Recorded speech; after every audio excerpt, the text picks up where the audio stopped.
Live from the backstretch at historic Saratoga Race Course, this is Racing Across America with Seth Merrow. Racing Across America is brought to you by Pinnell's Restaurant, a Saratoga tradition since 1922. 284 Jefferson Street, Saratoga, just minutes from the track. And the Clubhouse Racebook, 711 Central Avenue, Albany. When you can't make it to the track, make it to the Clubhouse Racebook. Also brought to you by Wizard Race and Sports.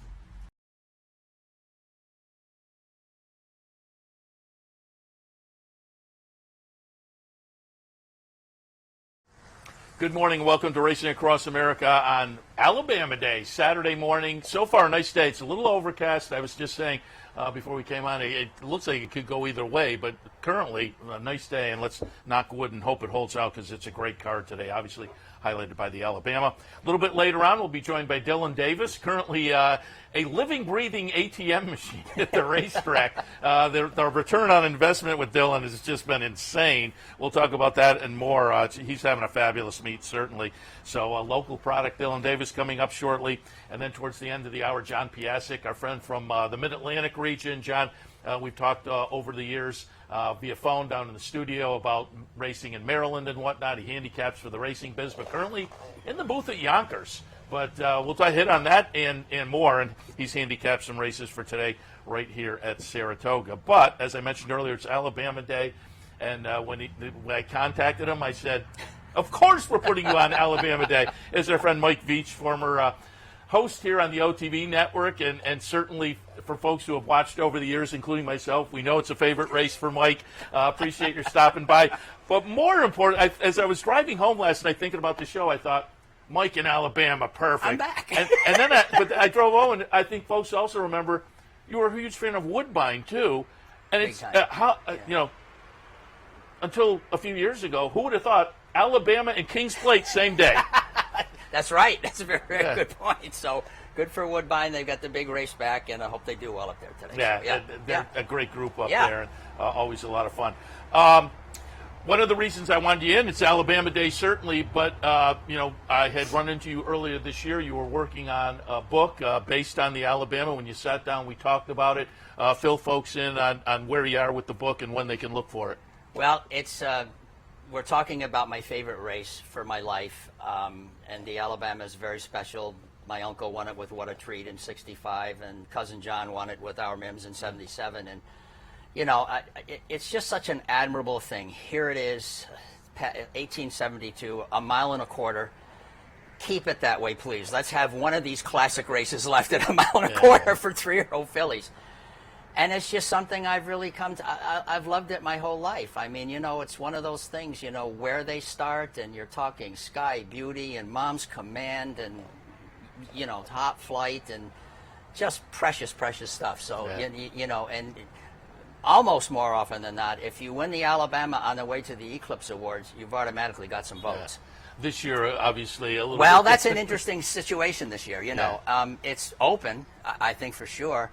I heard you and Anthony talking earlier about the race. Even on the bottom, Rusty Arnold is a very clever trainer, and he's here for it. Yeah, so it's fun. It's good. I think the decision by Kenny to go to the Travers made both of them a better race. No Certainly question. made the Alabama a better race, but made the Travers a fun story, too. I agree.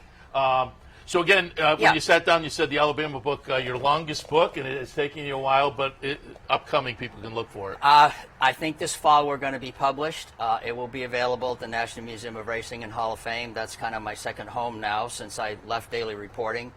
And I'm very, very happy with it. I know my cover will be What a Treat winning in '65. And I'm not sure about the back cover, but it's our classic race, and I've got till the year 2022 every winner, every pedigree, every owner and trainer, every description of the race. Nice. I went real deep with this one. Looking forward to it. And you told a little story, and I found this intriguing because I had amongst the questions I was going to ask, and this lays right into it. People often say, Alabama? How did a race called the Alabama wind up at Saratoga? So how did it get the name? This is really one of the most fascinating, and I used the word before the show, romantic. A great sportsman of the South was William Cottrell, Cottrill. it was going to be named the Cottrell Stakes. August Belmont of the Saratoga Association, in order to thank Mr. Cottrell for supporting Saratoga racing in the darkest days, offered to name a race for him at Saratoga, the Cottrell Stakes. And it took me years and years to find this quote, and it is true. Cottrell said in response, "I'm a Confederate. If you want to honor me with a race, don't use my name because you'll dishonor yourself. I'm a Confederate. If you want to honor my race, name it for my poor and bleeding state of Alabama." Hence, we have the Alabama. And in the southern states, by the way, you got to like that, right? Yeah. In the southern states, there were many Cottrell Stakes for him at the including the fairgrounds, Metairie. Oh, Yeah, very good, yeah. very good. He's a good man. And again, an interesting, lead in, and the book will have, that and coverage of a lot of the races. And I just wanted, given the Alabama and given the book's going to cover the history, I pulled up some replays and thought we'd get maybe some comments on some of the, classic horses that are in my memory, but some folks new to the audience, maybe not. First one I pulled up was Go for Wand in 1990, and the reason I pulled this one up, and again, some of the footage now is unfortunately not as clear as you would like. This one's pretty good though, in a short field, but understandably Go for Wand. And I wanted to bring this up because it demonstrates 21st century. It's hard to imagine, but she came out of the test, a win in the test 9 days earlier. I'm really glad you brought that up. After the test, I went to Bill in the morning, and I said, the numbers were crazy. It was like a 21 or a 22 for 7 furlongs. And in those days, 9 days before. And I went in and said, how's she doing? And he said, and I'm paraphrasing after all these years, she was going so fast it was frightening.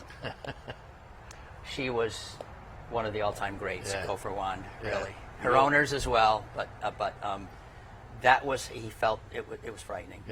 And the same breath he said she's going to do okay in the Alabama too. Like I say, these days to think that the test is not even any longer thought of as a prep for the Alabama, but in those days not only a prep, but 9 days before. 9 days before. And just a phenomenal performance by the ill-fated Go for Wand. Another one I pulled up. This is one of my favorite Alabamas. I said earlier I was actually running around with some video and wound up with video after the race of Alan Jerkins that wound up on Chris Lincoln's ESPN show back in the day. But 1993 Sky Beauty getting it done. Heavens. And part of the story obviously is also the trainer, the great Alan Jerkins with Sky Beauty. Thoughts on this one?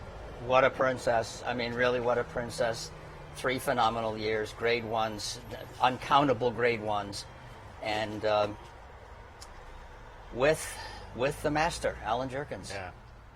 And again, memories of Alan Jerkins. Certainly, I was lucky enough to get him in here one morning, and that was certainly a memorable,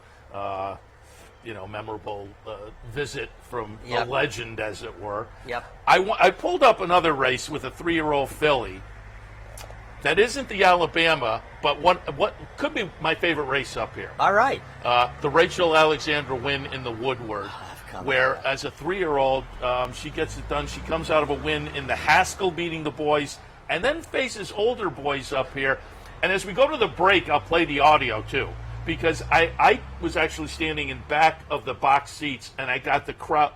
This was insane. It was. As I say, it was just one of my favorite races up here. Not just because the performance which was great, but again demonstrated the Saratoga crowd, which is so knowledgeable. In the press box, there's an unwritten rule that you don't cheer and applaud and stuff. That moment, that day, grown men had tears, and they were doing this in the press box. As I say, that may rank as my favorite race. Good certainly pick. Up here because of the crowd reaction. And I wanted to pull up one more because we're going to talk about your Travers book as well. And I wanted to pull up a Travers. And the Travers I'm pulling up is Affirm versus Aladar. Oh, Lord. I believe it was the last of their rivalry. And we'll see them, we'll see the backstretch as Aladar comes up the rail. Affirmed comes over and bothers Aladar. Correct. And I pulled up the actual quote from the announcer. Aladar suddenly is dropped back, very suddenly, and appears to be out of the race. But no, he was not out of the race. He makes a little bit of a race of it.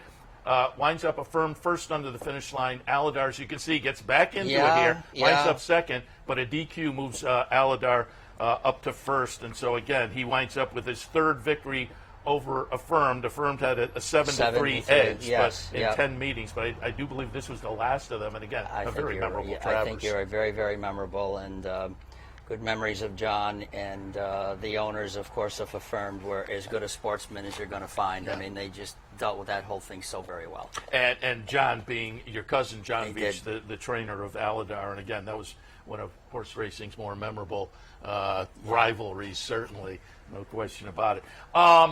I pulled up a graphic. I have a couple of book covers that are written by you, Summit of Champions, Thoroughbred Racing in Saratoga, 1901 to 1995, Good. and your Travers book that you Brian Boyer collaborated on, and we were talking ahead of time.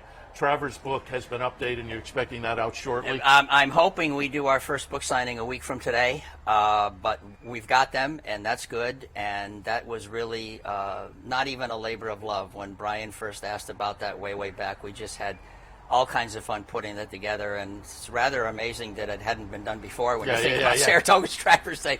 And a lot of credit goes to Brian for the organization and the concept, and a lot of writing, but something to be proud of. And Summit of Champions is my second book there, as I dated 1901 to 1955. I have a trilogy on Saratoga. I was going to say that's part of a series, That's right? part of a series. Yeah. The first was Foundations of Fame, 1863 to 1900. That's the middle one.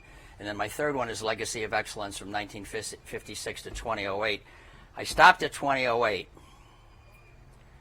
because that's the year that Naira gave away the deeds to the track. Oh. And it's now owned by the state of New York. Yeah. I'll say it. I'm not over that one yet, folks. No, I hear you. I don't think you're alone there. But again, you folks can look for some of those other books online. I would guess, I would take a while to guess. I think if people went down to Lyrical Ballad, they could probably find some of the books too. I don't know. My last one, probably not. I've only got 6 or 7 left, and I've just done things through the museum just to kind of contribute to the museum. That's where I've moved. Oh, okay. The first 2 I did around the city. Yeah. Oh, and you kind of alluded to it earlier, the historian over at the museum, Sure. and couldn't be more appropriate there. So, but I watched and I touted people if you didn't get a chance to go to the Hall of Fame the other day. If you go to the Piassek website, they have the whole Hall of Fame ceremony, which was kind of fun. And you introduced Lecomte. Give us a little. You mentioned the fairgrounds earlier. Folks will be familiar with the Lecomte Stakes, but give us a little background on Lecomte was remarkable. I'm so happy that it got in the Hall of Fame under historic review.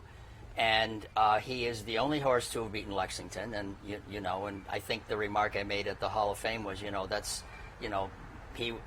historians of the day, including Kent Hollinsworth, the great Kent Hollinsworth, said, that's if you're going to beat somebody to be a better horse than Lexington, that's it. And I kind of paralleled. Well, imagine saying there was a 3-year-old who possibly on her best day was better than Ruffian, but that's how good old Lecomte was, and. It's just a really, really golden age of 19th century racing, and Lecomte was very, very special. If you, and of course, we have to say when we talk about beating horses, it's not like a mile and an eighth; it's 4-mile heats. We talk about the difference now, but getting back to that historical period, it was very different back then. And again, there was. Lecomte got in, Aristides got in, Abe Hawkins, interesting stories there. And if you go back to the Piassek website has the whole Hall of Fame ceremony, including current Joel Rosario, gun runner, and Justify as well. Do you have a favorite Alabama, either in personal memories or having done the history historically? I thought you might ask that, so I wrote a few of them down. I would say of the ones that I covered and watched in person, this might surprise you, Mom's Command. What, Abby Fuller, go right? Go back and look at the year that she had with the Naira Philly Triple Crown. And then she comes up here in the old 24 days of, 9 days before the Alabama, and I went to the barn after the test, and he said, she's just going to be fine, don't worry about it. And I always remembered Mom's Command is like this bullet out of the gate. And I remember her as, and possibly wrote at the time, what I loved about her was, Seth, was she had the race over in an eighth of a mile. She just sort of asserted herself, and I think she came from New England, which I think is a fuller, if you've got her PPs. And, no one was thinking, here's the giant among giants. And what she did was tremendous that year. So that's one. Sky Beauty, how can you not mention? The two that the family won, Be Good. Go for One, knowing a little bit about Mrs. DuPont Langer and things like that. Those are all wonderful. But the one that stands out, I'd have to say, would be Mom's Command, the way she just blistered everybody. And another one I have the winner's list here. Another one I mentioned earlier in the day, Princess of Silmar, because of the local connections with Ed Stanko. Terrific. Yeah. Absolutely terrific. Yeah, it's always fun when the locals wind up winning at Saratoga, much less a grade one, one of the four big ones, certainly. Mike, when you sat down, we talked a little bit, and Anthony Mormino and I will agree. You haven't changed. You look great. And I said to you, I forgot who mentioned it, but within the past probably 2 months, somebody said, "Oh yeah, Mike's still playing some ball. I know you're a basketball player. You used to play with your sons over at the middle school, some pickup, and that I know is you correct. were playing as well. Yeah. And God bless. I'm a very lucky person. I'm a very lucky person, and to be able to play with my grown sons now, and we have a lovely Wednesday night affair at St. Peter's. Excellent. Spa Catholic, as they call it now, but I'm old enough to call it St. Peter's, and it's pretty good stuff. Yeah. It's really cool. That is, as they say, I play some old man basketball in the mornings over at the Y, and I can appreciate what goes into it. Good man. Just before we let you go, any thoughts on today's Alabama? If there's a thought, I'm kind of interested in Ian Wilkes coming here with this Just Basking. My thinking, and obviously I did a few stories with Ian when he's here, but my thinking there is you look at this and you say, well, Prairie Meadows and the Iowa Oaks, come on, there's not a graded win there. He's a very, very sharp guy. Yeah. And I think when it became apparent that Torpedo was not going to go here, this is kind of a more open race. And my only thought, haven't talked to him, that part of my career is probably over, is it looks like the light bulb went on in the last race. Right. That's what's hitting me, He's not lightly going to come from Kentucky for one race. Yeah. No, I didn't include that one, but I debated, went back and forth because just what you said. I'm wondering if the last race is the light bulb And if moment. that's it, I mean, it's an arrogant out of a blame mare. Don't worry about 10 furlongs, pedigree-wise. Yeah. No, it's a lot of fun. Yeah. Terrific race. Good addition today. Intricate's interesting to me for Brendan Walsh. I didn't put that one in my mix, but earlier this year I had talked to him after the return and the Rachel Alexander down at Fairground. So it's a fun race. And as I say, without Torpedo Anna, I think it became a better Alabama. Agreed. And added a good storyline next week. Agreed. To the Travers as well. Mike, appreciate the visit. Happy to get you in here on Alabama Thank you for Day. having me. Miss you up in the press box. You say maybe you won't be doing some. Get back to the writing. I'm sure we'd all look forward to that as well. But you're doing a great job over at the museum as the historian, as they say, very appropriate. We appreciate the visit. I appreciate it very much. Thank you for having me. Very much. Good to see you all again. Again, how appropriate. Mike Veitch on Alabama Day. Also on Alabama Day, we will be joined next by Dylan Davis, as I said earlier. The human ATM machine with the wins, the ROI. We'll talk to Dylan a little bit later on. John Piassek will join us as well. All when Racing Across America continues. Word stakes on the outside. Here's Bulls Bay and Calvin Morrell imploring his filly for more. And Rachel Alexandra holds on to the lead. Bulls Bay is second. Macho again is making a tremendous run for the back of the pack. Rachel Alexandra, Macho again. They're coming down to the finish. It's going to be desperately close. Here's the wire. Rachel won. She is indeed Rachel Alexandra the Great.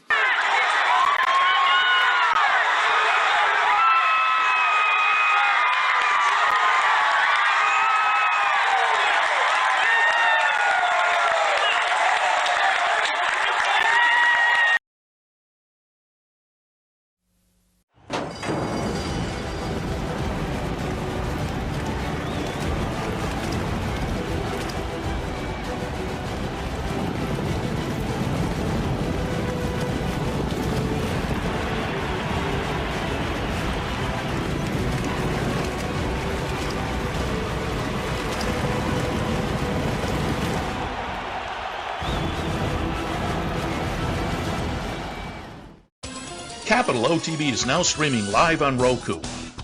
The RTN Racing channel on Roku lets you watch OTB TV live through your Roku device or your Amazon Fire Stick, rather than being limited to computers and mobile devices, which means you can now watch OTB live wherever you are. Simply open Roku, scroll to find the RTN channel, then click on OTB TV. OTB TV on Roku. Try it now.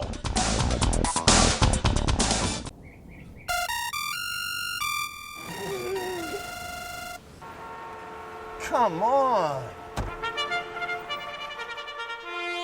I want sales reports on my desk by Monday. Whoops. My bad. Love racing? RTN brings you every live simulcast on your home television, plus live video streaming and race replays on your PC and mobile devices. To order, visit rtn.tv. RTN, a breed apart.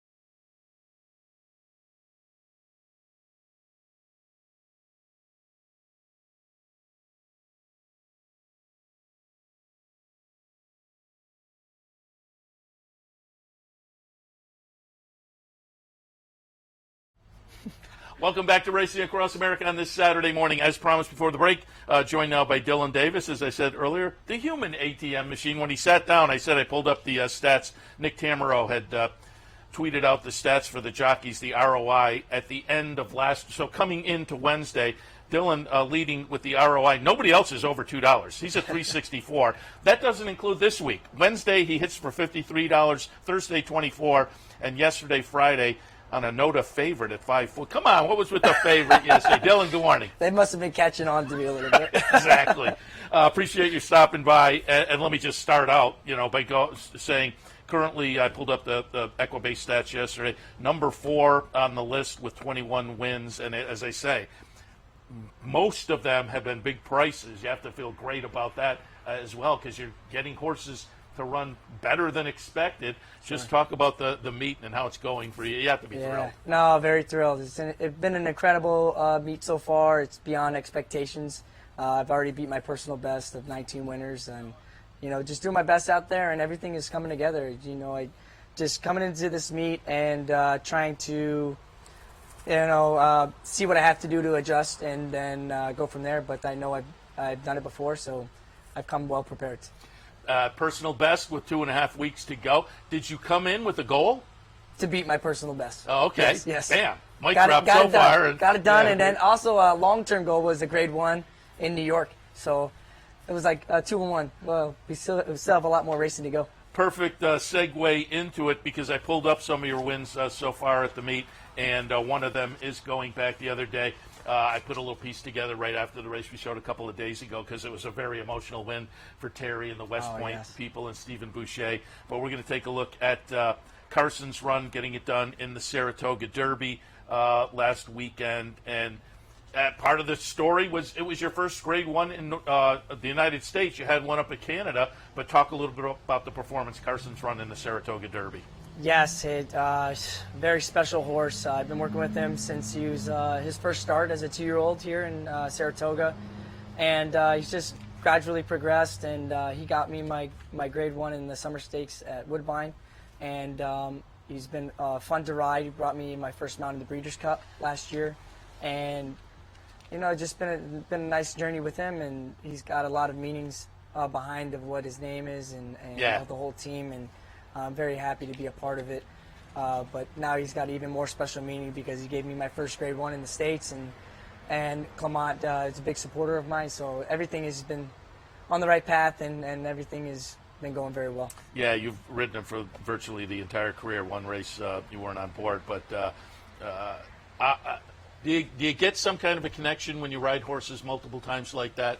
And not a connection so much, maybe, mentally or spiritually, but just kind of an expectation of knowing how they're going to run and where to push the button and that kind of thing. Of course, yeah. So we're learning as we go, like with my first rides on him. But as he's growing, we're learning together, and I understand how much finish he has and what I need him to do, and we're just working together as a team. And he's just been doing everything great. And he did have a little bit of a mental, breakdown there at Aqueduct his first race back. He was very nervous, and he ended up bolting into the quarter pole there, and we had to go back to the drawing board and work with him in the mornings and get him to get back on track and focus on what we need from him. And he's doing very well, and you could see that he had a great performance in the grade 1. Yeah, that's what Tommy Bellhouse said in the winner's circle a couple of races ago. It was maybe an aberration, got him back on track, and certainly he looked very good on the weekend. And I love the 3-year-old turf races. I think it's a really nice subdivision. He is clearly a very potent player in there. You won that one, Saratoga, but you also won the Mahoney, going 5.5 on the grass. We'll take a look at that one. Fandom. Talk a little bit about turf sprints. Do you come into those kind of races with a little bit of a different mindset? Of course. It just really depends on the weather. But, the post position being in one hole, added blinkers, talking to the Brad Cox team. They wanted me to break well and see what we can do from there. But he broke very sharply with me, and I ended up finding myself on the lead. He was very comfortable, and he was very game. He just kept finding more and finding more. I had challenger after challenger, and he was just there for me every step of the way. And a nice gutsy win, as we saw there, because it looked like 2 or 3 might go by at about the 16th hole. But are you getting the feeling like, they're not going to go? The first challenger, the full horse, comes to me. He's fighting that one off. And then I'm like, well, do you have more left? Here comes the next one. And he's just super game, very competitive. And you love to see that from a horse to really give their all out there. Yeah, as I say, I would think the mentality would be a little bit different as compared to the 2-turn turf races and whatnot. Do you have a favorite type of race?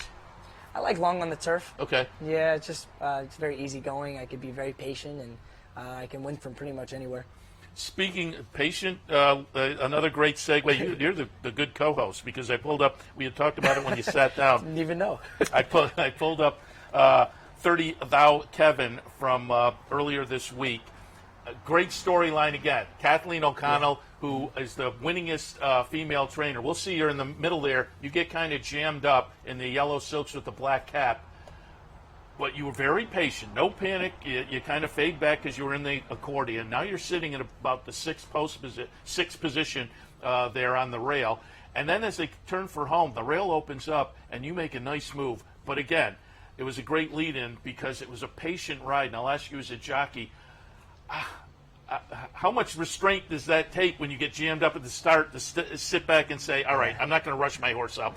And then I'm expecting the experience plays that into that as well. Yeah, I was going to say a lot of experience because this was actually a Plan C ride because Kathleen told me, she said, this horse likes to break very well and sharp and gets eager early. I'd like you to relax if you could, maybe stalk or whatnot, and then you'll have some finish.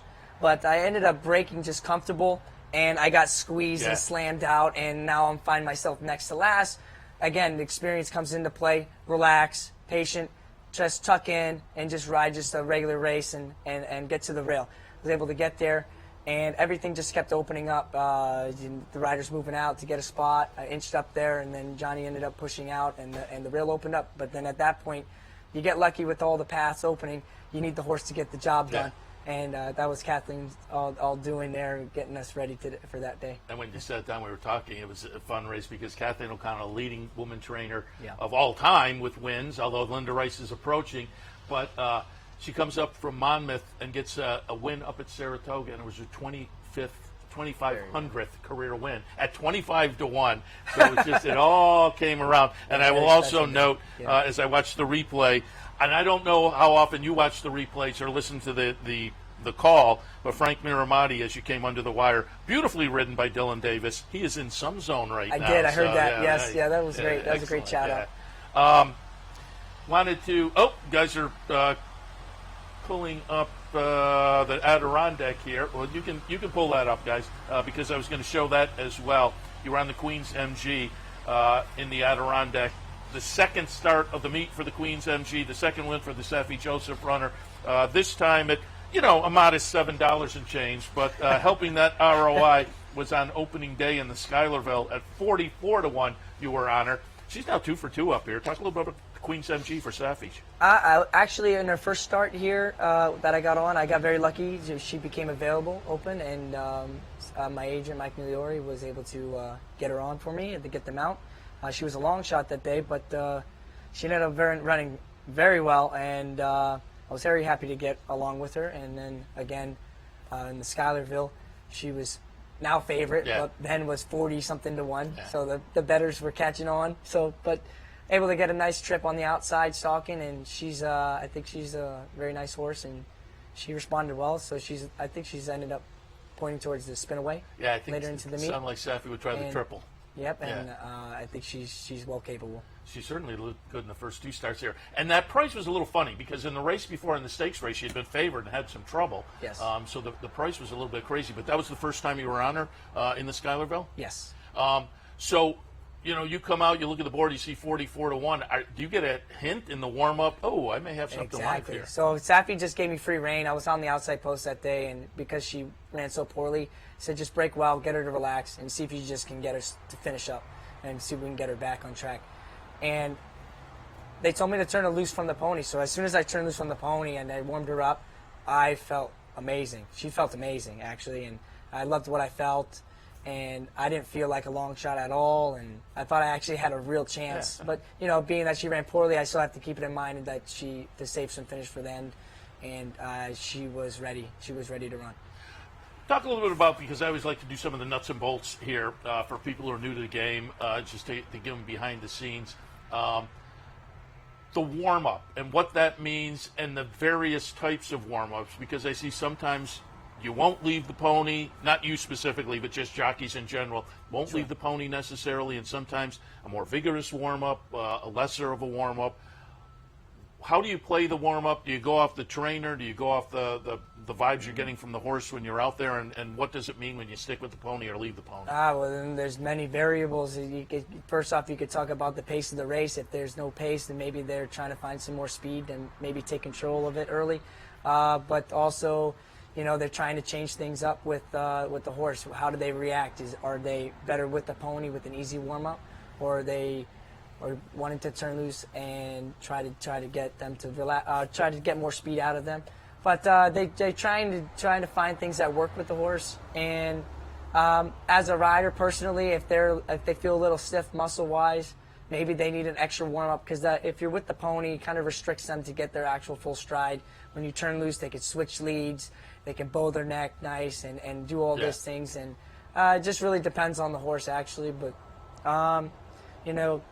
the trainer will give instructions as well to kind of aid you on what you need to do out there. But I don't think people realize that there is strategy to the warm-up. Of course, yeah. And then if you're turning loose on the pony, do you send and get them into full speed quickly, or do you gradually get them into there, or are you jogging them a lot and galloping them easy? There's a lot of different ways to warm a horse up.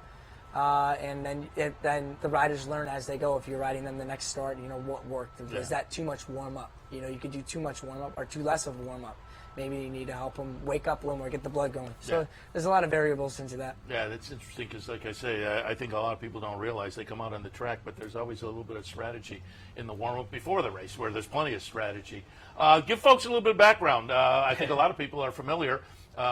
Son of former jockey, now trainer Robbie Davis. Your 2 sisters ride. We had Katie in her earlier promoting across the street, which I understand you were supposed to do, but you were out in California. Yes. Yeah, that was fun. Your dad got in the sulky, and Katie was on a trotter under saddle, and it was a fun night over there with a nice crowd.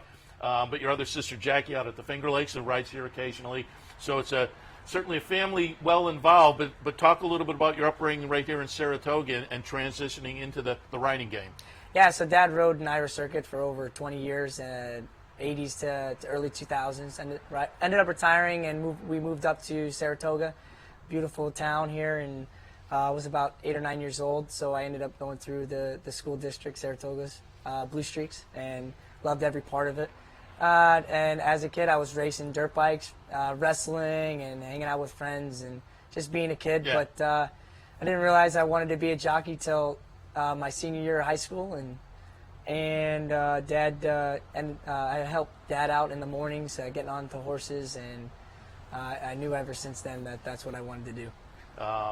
And how often have all three of you ridden? You and your two sisters in the same race? Not too often. More during Aqueduct, because Jackie's riding at Finger Lakes most of the time, and then Katie's here. But Aqueduct is more of an occurrence than up here in Saratoga. How competitive is it? Oh, very competitive. We got bragging rights there. Everything. Look at some of the table. tweets that are going out. Oh yeah.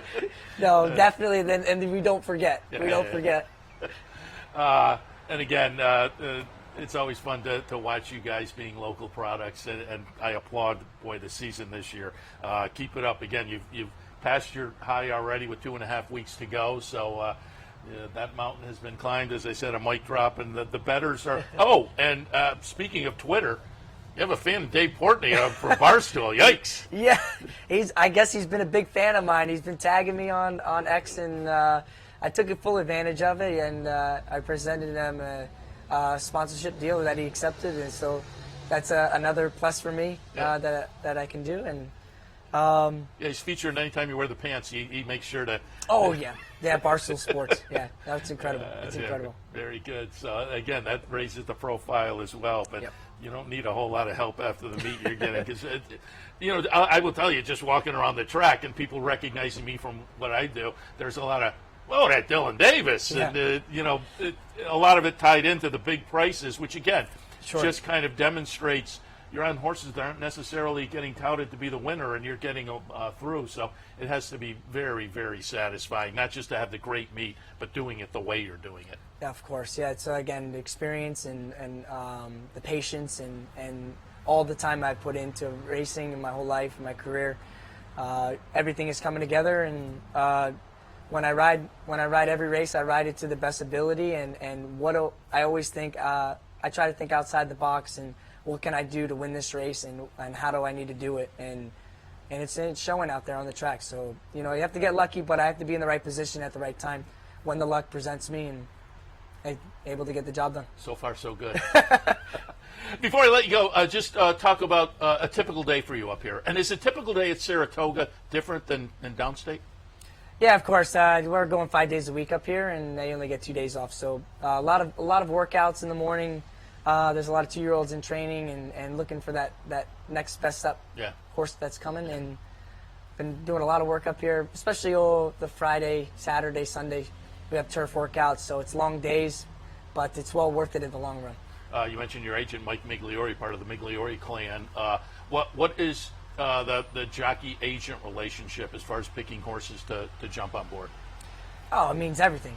So we have to have a lot of communication, because he doesn't know what I'm sitting on, and I have to tell him if I have 2 maidens and we're breezing, and he tells me which one do I like, and we try to work off each other and what direction we need to go, and it's a building process. I've been with Mike for almost 7-8 years now. It's been a long time, and we've stuck it out in the Naira circuit, and whatever we're doing is working, but always trying to build and do better and better. Well, again, mission accomplished there as well, off a great meet. Dylan, we appreciate your stopping in. They're always busy for the jockeys, I know, up here at Saratoga, so we appreciate you taking the time. Keep the roll going. Thanks so much. Thanks. Appreciate it. Dylan Davis. All right, we'll take a break. John Piassek, again, we talk a lot with him on the phone, Mid-Atlantic region, but now he's in the booth down at Yonkers. We'll hit on that, but we'll get some thoughts on racing action today as well from John. Stay tuned.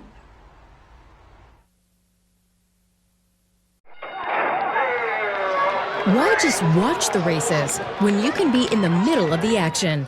For nearly 20 years, Bonaventure Stable's share-based ownership program has made thoroughbred ownership affordable for the everyday fan. Ownerships of 5 and 10% are now available on a nice selection of horses. As a partial owner with Bonaventure Stables, you'll enjoy all the benefits afforded every owner. Visit with your horse in the private stable area. Greet the trainers and jockeys in the paddock. And when your horse wins, savor the moment in the winner's circle at Saratoga, Belmont, Aqueduct, or wherever you bring home the prize. Based in historic Saratoga Springs, Bonaventure Stables has been training winners and creating memories since 2005. Learn more, see available horses, and meet our team at bonaventurestables.com.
Welcome back to Racing Across America.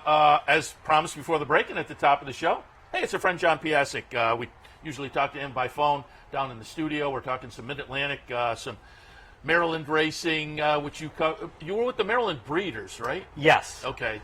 And so we've talked with John plenty about Laurel, still doing some handicapping for our friend Frank Vespi and the theracingbiz.com, but also in the booth on a semi-regular basis at Yonkers, so you can hear him down there as well. John, good morning. Good morning, Seth. How you doing? Very good. Happy to be in town. No better place to be. I've been coming here. I'm 28. I've come here 26 out of 28 full years of my life. So there are. So your parents are fans. Oh yeah, my dad's come here every year since 1977. Excellent. Including during a COVID year. He stood like outside the track on like Union Avenue on the turn and watched the horses go by just to say he got to see a race every year. I got to keep the streak going. I can appreciate. That's dedication. That is dedication. That's very good. I like that. We mentioned you're in the booth at Yonkers, and you've called a number of racetracks. Well, how many racetracks have you called at? Called at Yonkers, called at Freehold, Tioga Downs, but Binghamton, Rosecroft Raceway in Maryland. And I've called the Gateway Farms qualifiers as well, which are basically baby races held in Central Jersey every June for like upcoming harness horses. Yeah, nice.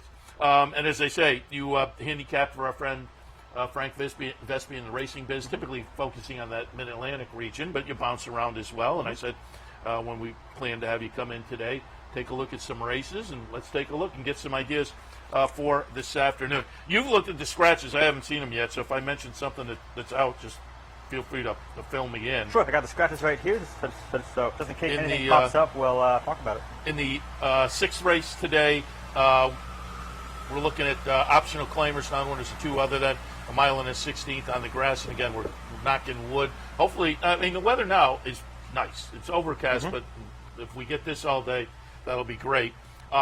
I took a look at Agent Creed in here for Tom Morley. I think it's a race, like a number of races on the card today. I think you can go in 3 or 4 different directions or more and have equal confidence.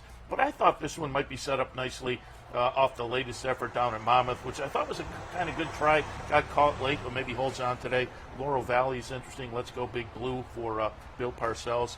What did you see in the sixth? You go a lot of different ways in this race. In fact, my top 2 picks are 2 horses we didn't even talk about yet. Number 4, Call Me Harry. I think his form is a little bit skewed by his last start in the Kelso, where he was, I think, way in over his head. He didn't do much, lost by 16 lengths. Take that race out, and he he's consistently faster than everyone else on this field. At least on the Brisnet scale, he's run at least an 88 in 4 straight starts. He's run in the 90s in 5 of his last 6 starts. Nobody else can do that on a steady basis. He has great late pace figures, good tactical speed. He'll get a nice trip just off the pace. I think he'll be right there in a good spot to pounce. I also like number 6, Better Lucky Than Good, for our friend Dylan Davis, who we just saw here. He ran a much improved race, second off a brief layoff at this level last time out. He was kind of hemmed in at the top of the stretch, didn't really have a way through till at the 8th pole. And once he got clear, he had some pretty good foot. He got out-kicked by the top 2, both of whom had much better trips than he did, but he still ran on pretty well, ran a career best figure. Obviously, there's a risk of him getting caught in traffic again, but if he doesn't, I think he's pretty live. Yeah, I had Call Me Harry down at the bottom of my mix in the 4th slot. Scares me. As you say, I think you draw a line to that last race was behind Carl Spackler, so maybe a little bit overmatched in there. The races just before are very good, though. I would not, but as I say, I could go with equal confidence in a few different directions there. It's a fun race on a fun card where there are a few races like that, so I think there is potentially some value to be had on this Saturday afternoon. 7th race today, optional claimer, non-winners of 2, mile and 3/16. Again, similar situation. I could point to a few in here, but I tilted towards dripping gold for our friends at West Point Thoroughbreds. Shug McGahee trains. Chad's Catch a Wave, I think, is dangerous, and Mondego from Christophe Clement. But as I say, I could point to a few in here. What did you see in the 7th? Dripping Gold is really interesting. I guess great minds think alike in this case. Because last year, he really didn't hit his best stride till the end of the season. He had 4 kind of middling races between New York, Keeneland, Gulfstream Park, and then he ran his 2 best figures towards the end of the season. He ran a 93 here in July, then ran a 98 back at Kentucky Downs in September. This year, he made his first start of the season in May, and it's been kind of the same thing. He's slowly improved in each of his last few starts. If the same pattern he had last year holds this year, he's set to run a season's best race today, and if he does that, he's going to be very tough to beat.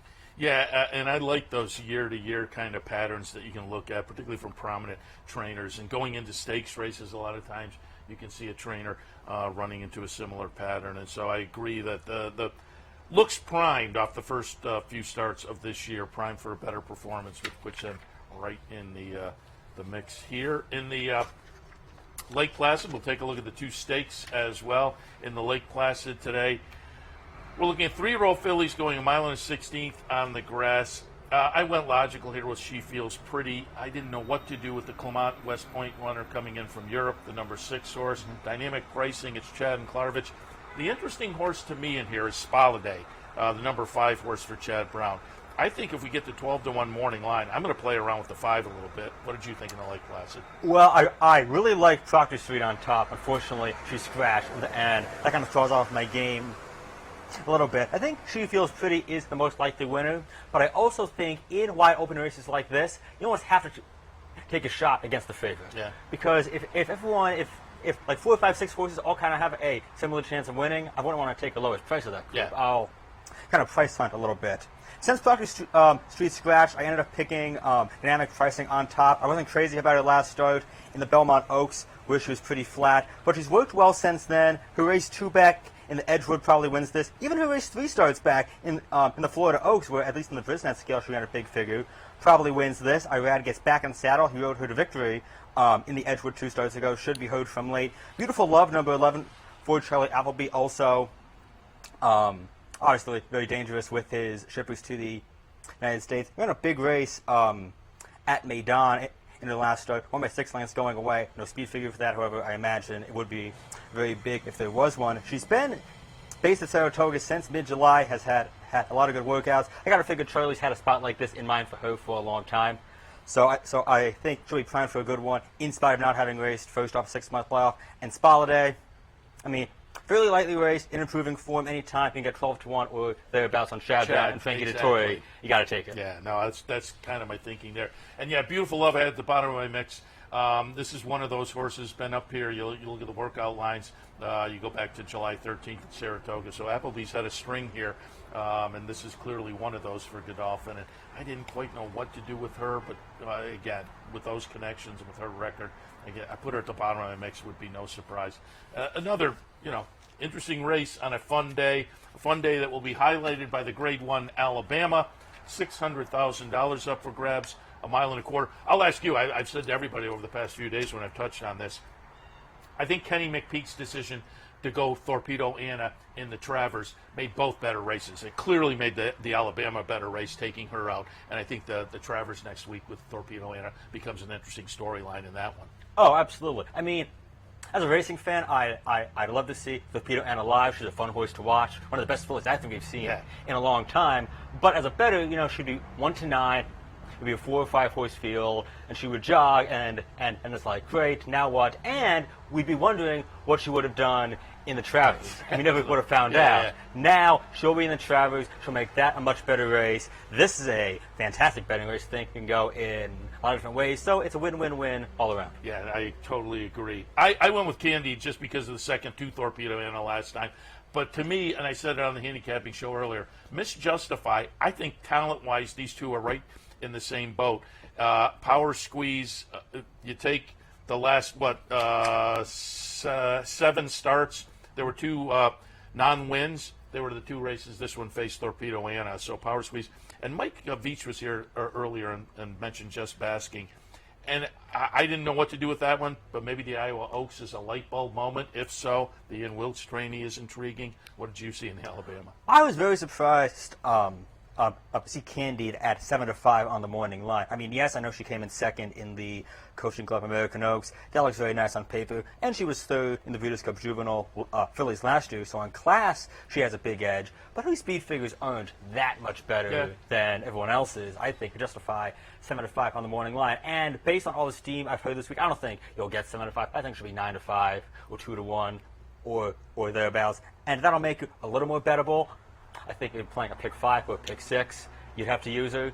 But for win betting perspective, I'll take number 4, Just Basking. She's also in quickly improving form. 1 at a mile and a quarter, 3 starts back at Churchill Downs. Can't say that about too many horses in the Alabama any year, but she broke them in by almost 8 lengths going away on what I believe was Churchill Downs opening day, then bounced back nicely in the Iowa Oaks, came from last off a fairly moderate pace, won as much best that day. I mean, yes, it wasn't as strong a field as what you'll see here, but if she makes that kind of move, and she made that kind of move at a mile and a 16th, I have to figure she'll make it at a mile and a quarter. She's going to leave these others reeling at the top of the stretch. Also like Miss Justify quite a bit. I think her and Candide are right there ability-wise. And Power Squeeze has a similar class edge as Candide, but at a much better price. And of course you want Delaware Oaks. I got to cheer for any Mid-Atlantic Stakes winner at Saratoga. Yeah, it's a fun race, certainly, and now a couple of the guests have touched on Just Basking. I got to take another look at that one, I guess. Don't want to have that one win at a price, and me sitting on the sideline saying, yeah, my guests were kind of pointing to that horse, but I didn't jump on board, so now I'm going to look at Just Basking a little bit. John, before we let you go, pulled up a replay going back to last year, the Yonkers International, one of the big trotting events of the year. We went down a few years ago and actually covered it. That was a lot of fun. But we're going to see Vivid Wise As It is going to be the winner, but running second is Jiggy Jog. Jiggy Jog, the female facing the boys, aimed at the International again this year off a really good season. So Jiggy Jog will again run second here. Could be intriguing in this year's edition after having run second last time. Again, it will be September 9th, a very big day down at Yonkers. Remember, some of that is it's the Saturday, it's the dark Saturday in between when we leave here and go back down to Aqueduct. So should be a great day. 8 New York Saturday Stakes finals, 2 other great undercard stakes. It'll be an awesome day of racing at the Old Hilltop. Yeah, as I say, we were Hunter's Old Hilltop, that is. We were down a few years ago. Totally enjoyed our afternoon there playing. I started across the street. That's where I got into the game. I used to go to the harness track most nights in the summertime. And then transitioned over to the thoroughbred side of things, but I still like the doubleheader. You going to do a doubleheader today? Well, in fact, our first post time is now 5 o'clock, at the harness track really messes up the vibe. Oh. Like, it used to be, first post was 7 o'clock, leave the track at like 6:30, go eat dinner somewhere in town. Right. It's like 9 o'clock. Then, hey, I'll stop by the harness track and check out a few. Now it's not quite the same, but if I have time, I'll definitely swing over there. You're right. They do the earlier start, which makes the doubleheader maybe a little less appealing for people. But I've done it a couple of times, though, I have to admit already this season. I respect it. And again, always a lot of fun. Because I had one of them, I had Dylan in here earlier. He was supposed to do the match race with his sister Katie over there, but he was out in Southern California riding. So it was Robbie Davis and Katie Davis doing a match race. So there was a big crowd over there that night. That was fun, certainly. But again, I appreciate the harness side of things as well. So we'll look for you in the booth when you're down there. Yonkers filling in on occasion, and again, semi-regular down there at Yonkers. You can also catch John's work at Frank Vespe's racingbiz.com. John, we appreciate the visit. Always a pleasure, Seth. Thanks. All right, I'll wrap it up. Guys, you can tell me in my ear, did we watch that replay of Rachel with the sound? Oh, you put that in before the break? Okay, great. And again, I didn't lead into that, but I mentioned when we had Mike, I wanted you to see that with the sound where the crowd goes crazy, because, again, that was one of my favorite races up here, Rachel and the Woodward. So if you've seen it, great. I will just wrap up now. Don't forget, today at the Clubhouse Racebook, King of the Hill contest. Stop on by and enjoy that. A little extra fun down at the Clubhouse Racebook today, 711 Central Avenue in Albany. Bounty bet today. Late pick 5 at Saratoga. Play the bounty bet with your play the late pick 5 with your Capital OTB bet account, and you're in for a shot at the bounty. And the pick 3 bankroll still open. It'll be open until about noontime tomorrow. Go to capitalotb.com, click on the promotions link, look for the pick 3 graphic, click on that, and fill out the entry form. We'll select the team tomorrow, right a little bit after noontime. So you have plenty of time to enter for tomorrow's pick 3 bankroll. Otherwise, enjoy the racing today. Great card up here. Don't forget, King's Plate Day up at Woodbine with a great undercard of stakes as well. So lots of good Saturday action for you to enjoy. So far, so good up here. If you're headed up, it looks like it's going to hold out. I would say earlier I was kind of 50-50. Now it doesn't look that threatening to me. It's overcast, but it seems like we're going to hold, hopefully, because it's a great Alabama Day card. So if you're coming up, come up, enjoy, make some money. But back in tomorrow morning, 9 a.m. handicapper support, 10 a.m. loose on the lead. We'll see you then. Turn your love of racing into savings with equine discounts through the NTRA. Purchase through equine discounts and receive great savings on well-known brands like John Deere, Sherwin-Williams, Big Ass Fans, Farmers Insurance, and Office Depot. Join thousands of other equine members and support companies that give back to the sport we all love. Call 866-678-4289 or visit equinediscounts.com to start saving today. Want to get your career in horse racing off to a fast start? Well, the University of Arizona's Racetrack Industry Program is your winning ticket. The Racetrack Industry Program has served as a springboard to some of the industry's most successful individuals, with a proven track record of job placement right out of college. If you want to earn a degree in the exciting horse racing industry, the Racetrack Industry Program can put you in the winner's circle. What if there was a way to become a better horse player, to have a better knowledge of the game, to be more successful? What if there were a way to take what you've learned, what you know, and make better decisions, better choices? In horse racing, knowledge is a powerful tool. Race results and replays, past performances and live streaming, wagering from all your digital devices. Capital OTB. Become a better horse player.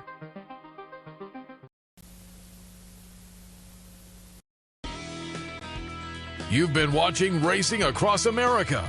Racing Across America has been brought to you by Pinnell's Restaurant, a Saratoga tradition since 1922. 284 Jefferson Street, Saratoga, just minutes from the track. And the Clubhouse Racebook, 711 Central Avenue, Albany. When you can't make it to the track, make it to the Clubhouse Racebook. Also brought to you by Wizard Race and Sports.